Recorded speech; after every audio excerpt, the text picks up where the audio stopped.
आज भ्लग हान्दै लाग्दिने होइन त जङ्कीलाई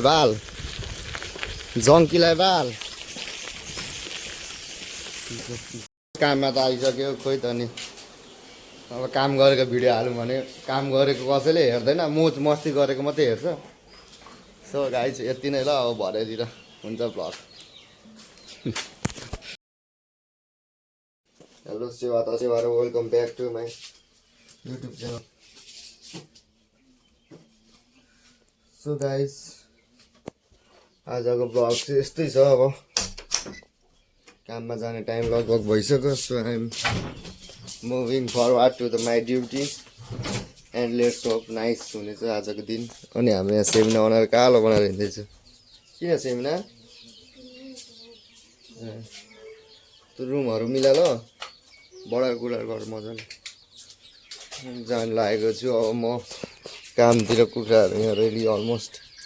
दाल पनि उठाइसक्नु भएको रहेछ ड्याडी र मम्सले उता काम हान्दै हुन्छ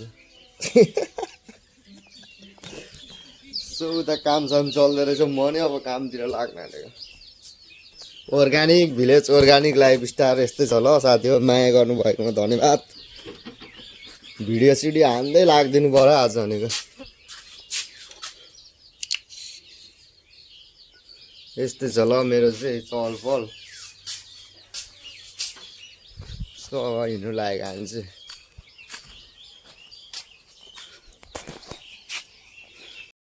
सो भिआर पनि अलरेडी रेडी भइसकेको छ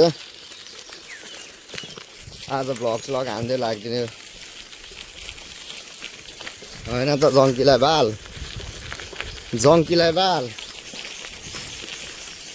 जङ्क नि फेरि जङ्की होइन जङ्की कि जङ्क आफै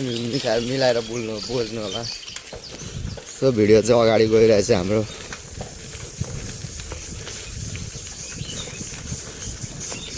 सो गाइस यस्तै छ ल हाम्रो के गर्नु अब अर्ग्यानिक भिलेजतिर दिनै पऱ्यो चलपल यति चलपल दिएन भने फेरि हो सबैले हेपिहाल्छ नि यतिको चलपल त दिनु पर्यो नि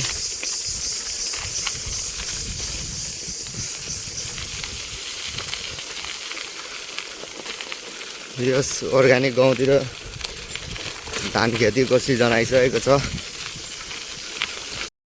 काममा त आइसक्यो खोइ त नि अब काम गरेको भिडियो हालौँ भने काम गरेको कसैले हेर्दैन मोज मस्ती गरेको मात्रै हेर्छ सो गाइज यति नै ल अब भरेतिर हुन्छ भ्लग सो गाइज फाइनल्ली घर आइएको छ कामसाम गरेर कुखुराहरू त मस्त बसिरहेको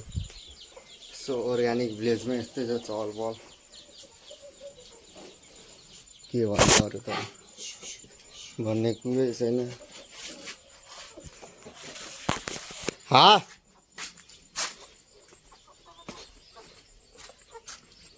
चारको खोटल्दै सो गाइज के भएछ हौ अम्बकको बोट पनि त लिकलिक्कै भएछ त के भएर हौ सो साथी हो यता त ल हिलो पनि मारिसक्नु भएछ यता हाम्रोमा पनि टक्क रेडी हुँदै रहेछ खेतीपाती अब अर्ग्यानिक भिलेजमा यस्तै छ ल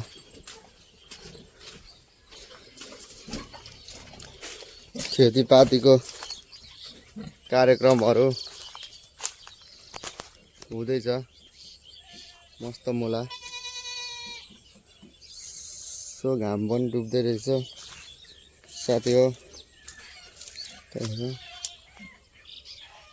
यस्तो छ ल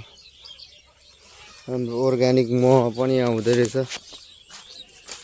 के भन्नु अब अरू त अपडेटहरू यस्तै छ सुँगुरहरू मस्त मोला हान्दैछ अर्ग्यानिक चलपल के सब्जी मम्मी